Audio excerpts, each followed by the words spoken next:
আরেকটা প্রশ্ন, যে যে প্রশাসন এবং পুলিশের কর্মকাণ্ড অথবা তাদের তৎপরতা দেখে আপনার কাছে কি মনে হয় যে তারা নতুন আর একটা রিয়ালিটির জন্য অপেক্ষা করছে বা নতুন কোনো পরিস্থিতির জন্য অপেক্ষা করছে ওটা বলা কঠিন, তবে ওদের কর্ম তৎপরতা আমরা যখন মাঠেও যাচ্ছি, মফস্বল শহরেও যাচ্ছি, মনে হয় কিছু নড়ে চড়ে না, যা চলছে একটা ব্যাপার, যেমন আদালতে তেমন অন্যান্য সকল ক্ষেত্রে আমরা এতদিন বলেছি ইমপিউনিটি হয়েছে বিচার ব্যবস্থার, এখনো কি সেটা খুব বদলে গেছে? এবং সাধারণ মানুষ বলছে মজা করে যে তারা শক্ত কিন্তু তুলার মতো।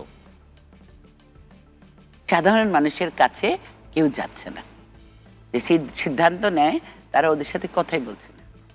এইখানে আমাদের কাজটা বাড়াতেই হবে, ওখানে যেতেই হবে, এইখানে এছাড়া কোনো উপায় নেই। এর কোনো বিকল্প? পাঁচটা জিনিস করলে আমরা আপাতত খুশি হবো, সব লাগবে না, ফাইন, পাঁচটা কি তিনটা, আপনি বলছেন পাঁচটা তিনটা পয়েন্ট নিয়ে আসি, সেই তিনটা পয়েন্ট বা যেগুলো প্রয়োজন সেগুলো বাস্তবায়নের পরিবেশ তৈরি করা, সেইগুলোতে আমি কাজ করি। সেভাবে যে অসংখ্য ধন্যবাদ। আরো আলোচনা শুনবো। সারা দেশে যে আন্দোলন করতে পেরেছে, এখন এসে যেরকম এই আন্দোলনে কার কতটুকু অংশ, কে কতটুকু ভূমিকা রেখেছে, এর যখন ভাগাভাগি নিয়ে প্রসঙ্গ হচ্ছে তখনই তরুণরাও নানাভাবে বিভক্ত হয়ে গেল।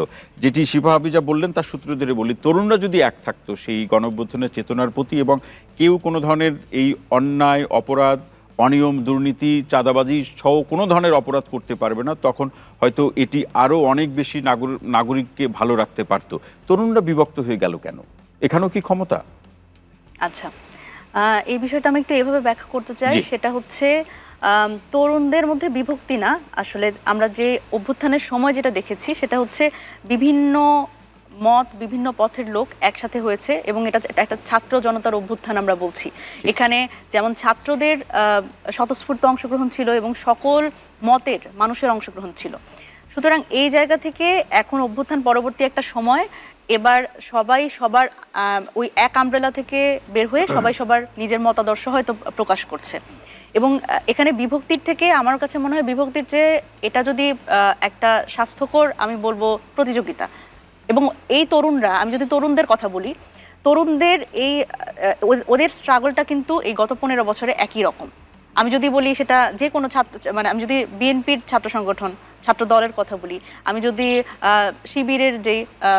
শিবিরের কথা বলি, এবং আমি যদি যারা আমরা ক্যাম্পাসে, ঢাকা বিশ্ববিদ্যালয় ক্যাম্পাসে, পাবলিক বিশ্ববিদ্যালয় বা প্রাইভেট বিশ্ববিদ্যালয়, যারাই আসলে এই গত 15 বছর আমরা ঠিক কথাটা বলতে চেয়েছি, আমাদের বলতে দেওয়া হয়নি। সুতরাং এই জায়গায় আমাদের একটা জেনারেশনাল ফাইট আছে।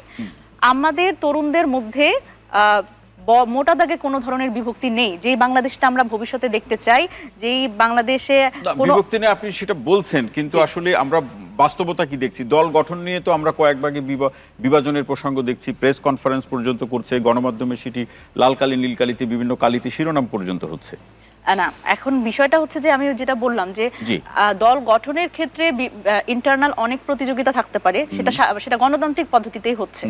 সুতরাং সেখানে মত প্রকাশের অধিকার প্রত্যেকেরই আছে। এখন সেটা কিভাবে করছে সেটা পদ্ধতিগত বিষয় নিয়ে আসলে আপনি কি মনে করছেন বিভাজনটা এখনো স্বাস্থ্যসম্মত আছে? অবশ্যই স্বাস্থ্যসম্মত আছে, এবং তরুণদের যে বাংলাদেশ আমরা আমাদের দৃষ্টিকল্পে আছে সেটা কিন্তু আমাদের আসলে কোনো বিভক্তি নেই সেটার মধ্যে। এবং যে বাংলাদেশপন্থী রাজনীতির কথা আমরা বারবার বলছি, যে মধ্যমপন্থী রাজনীতির কথা বলছি, সেখানে আসলে কারো দ্বিমত নেই।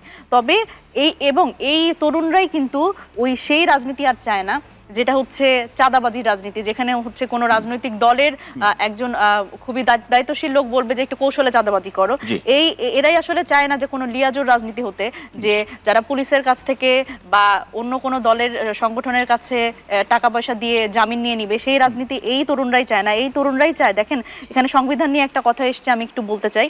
সেটা হচ্ছে বাংলাদেশ স্বাধীন হয়েছে দেশ হিসেবে, তবে বাংলাদেশ কিন্তু রাষ্ট্র হিসেবে কখনোই অবতীর্ণ হতে পারেনি, কারণ বাংলাদেশের নাগরিকরা তার অধিকার কখনো প্রয়োগই করতে পারেনি। অধিকার যে তাদের আছে এটা তাদের ফিলই করানো হয়নি। গত 53 বছর বাংলাদেশের মানুষের কাছ থেকে অধিকার ফিরিয়ে নেওয়া হয়েছে, কিন্তু এই অধিকার যে তাদের, এটা যে তাদের এটা বুঝতে হবে, সেই আন্ডারস্ট্যান্ডিং এই রাষ্ট্র তাদের দিতে পারেনি। সুতরাং এই জায়গায় তখন তো সংবিধান ছিল, সংবিধানহীনতা তো ছিল না, সংবিধান শূন্যতাও ছিল না, বাংলাদেশে সবসময় সংবিধান ছিল। সুতরাং সংবিধান, আমরা বলছি যে গণপরিষদের মাধ্যমে এই সংবিধান আসলে পুনর্লিখন হতে হবে বা সংস্কার হতে হবে, হওয়ার পরে সেটাই হচ্ছে, সেইটার কারণে আমরা বলছি সেই অধিকারটা জনগণের অধিকার, এবং জনগণের প্রতিফলন, আশা আকাঙ্ক্ষা, মানুষের প্রত্যাশার প্রতিফলিত সংবিধানের কথা আপনি বলছেন। আরেকটি বিষয় মনে রাখবেন, যেটা দর্শক আমাদের, আমি যদি নামটা ভুল না করে থাকি, ফারুক ভাই যিনি সর্বশেষ সর্বশেষ ফোন করলেন, তিনি বলছেন যে এই রাজনৈতিক দলগুলোর সাথে সরকারের যে বিভিন্ন পর্যায়ের আলোচনা, সেখানে এই জাতীয় নাগরিক কমিটির প্রতিনিধি হিসাবে অথবা বৈষম্য বিরোধীর আপনাদের প্ল্যাটফর্মের প্রতিনিধিরা সেখানে থাকেন, এবং এই দর্শকের যে মন্তব্য বা তার যে পরামর্শ যে রাজনৈতিক দলগুলোর মধ্যে একটা সমন্বয় করে এই পরিস্থিতি খুব সহজে মোকাবেলা করা যেতে পারে। নির্বাচন সংস্কারের প্রশ্নে এখন রাজনৈতিক দলগুলোর সাথে সরকারের অবস্থা যে জায়গায় গিয়ে দাঁড়িয়েছে।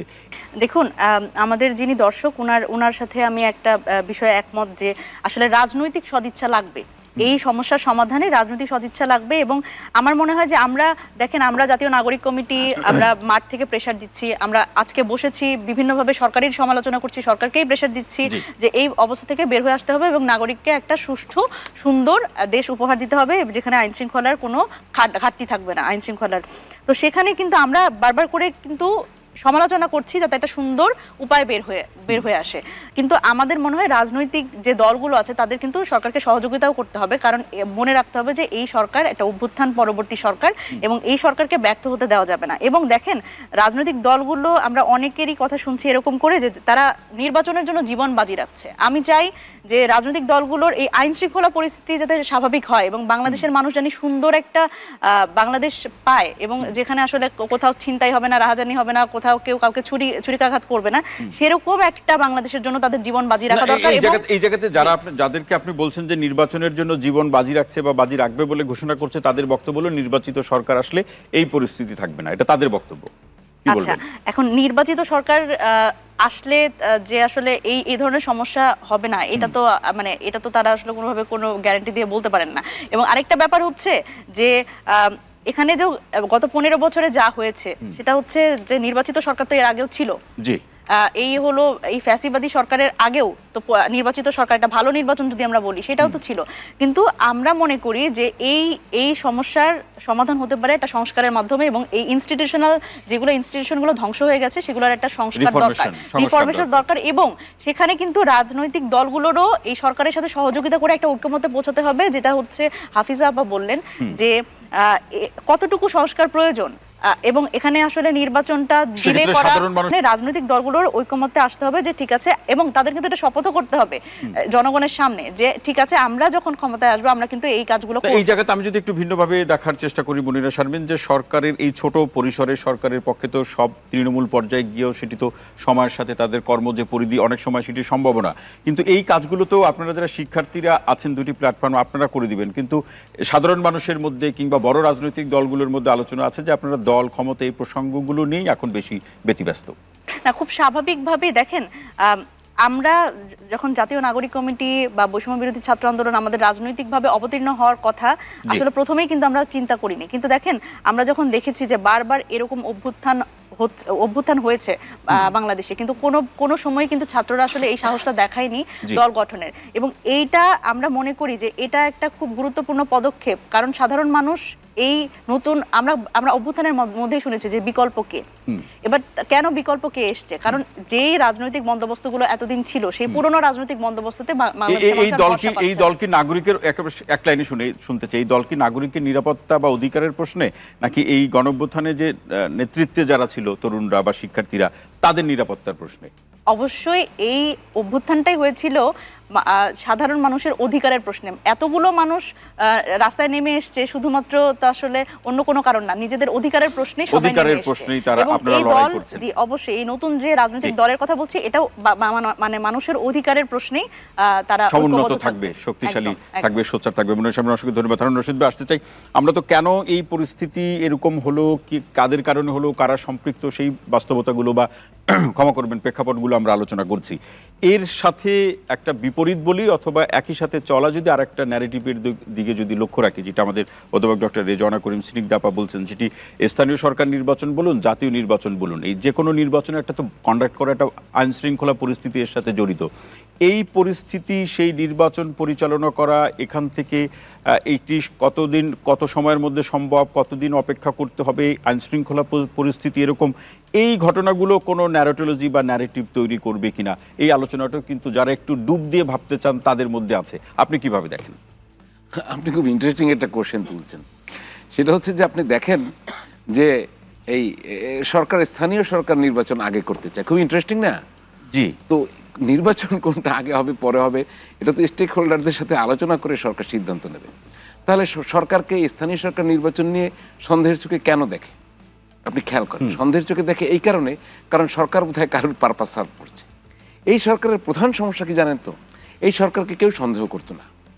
মুনিরা যেভাবে চায় সেই রকম সব রাজনৈতিক দল এই সরকারকে সর্বতোভাবে সমর্থন করত, যদি সরকার তার রোড ম্যাপটা দিত যে আমি এই মাসে এই জিনিসগুলো করব, আমি এই সংস্কার করব, আমি এত সালের এত তারিখে নির্বাচন দেবো, এই আমার রোড ম্যাপ।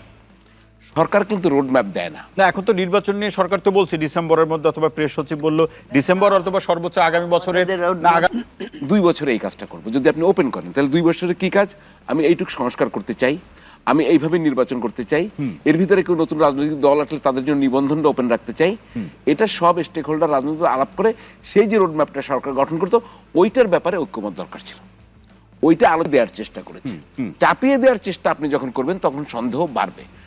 কথা নাই বার্তা নেই, হঠাৎ করে স্থানীয় সরকার নির্বাচন কোত্থেকে আসে? আপনি খেয়াল করবেন এর সাথে একটা মিল আছে। আপনি উপজেলা চেয়ারম্যান বা অন্যান্যদের বাদ দিলেন, হঠাৎ করে একজন সমন্বয়ক বলল ওদেরকে ফিরিয়ে দেওয়া উচিত। এই কথা কি গণতান্ত্রিক অধিকার প্রতিষ্ঠার জন্য বলছেন? এই কথার পেছনে কোনো স্বার্থ আছে? আবার খেয়াল করবেন, হঠাৎ করে একজন উপদেষ্টাকে স্থানীয় সরকার মন্ত্রণালয় দিয়ে দেওয়া হলো, গুরুত্বপূর্ণ মন্ত্রণালয়। তিনি এটার ক কিছু বোঝেন কিনা জানেন। তার টার্গেটটা কি? টার্গেটটা হচ্ছে, এখন আমি খুব ক্লিয়ারলি, একদম সময় নেই, একদম ক্লিয়ারলি টার্গেটটা হচ্ছে ন্যাশনাল ইলেকশনের আগে যারা এই ইলেকশনটা করতে চায় তারা তৃণমূল একটা অবস্থান তৈরি করতে চায়। That is new political party.